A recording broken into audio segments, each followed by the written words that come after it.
స్వామి, శ్రీ సత్యసాయి జిల్లా ఏర్పడినప్పటి నుంచి మీ దివ్య అనుగ్రహాస్తులతో నిర్వహించిన 4 విభాగముల కార్యక్రమం నివేదికను మీ దివ్య పాదపద్మ చెంత సమర్పించుకుంటున్నాం. స్వామి, జిల్లా ఏర్పడిన తర్వాత నూతనంగా 26 భజన మండళ్ళు ప్రారంభించుకున్నాం.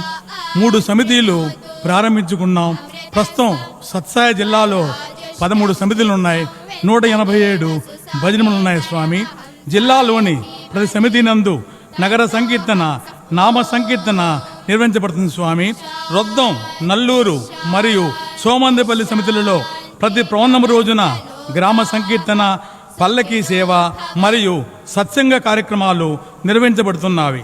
వేసవి నెల కార్యక్రమంలో జిల్లాలోని హిందూపురం మరియు పుట్టపర్తి నందు నిర్వహించబడినది. పర్వదినములలో ప్రత్యేక నామ సంకీర్తన మాత్రమే కాకుండా బాల వికాస్ పిల్లల చేత వివిధ సాంస్కృతిక కార్యక్రమాలు, నిత్య భజనలు నిర్వహించబడుతున్నవి. నమామి సాయి సతృదినం కార్యక్రమంలో హిందూపురం మరియు మడసర సమితుల యందు వైభవవేతముగా నిర్వహించబడినవి. స్వామివారి అవతార ప్రకటన మరియు గురు పౌర్ణమి సందర్భముగా శ్రీ సత్యసాయి వ్రతములు, పాదుకా పూజ మరియు తండులార్చన కార్యక్రమాలు నిర్వహించబడుతున్నాయి.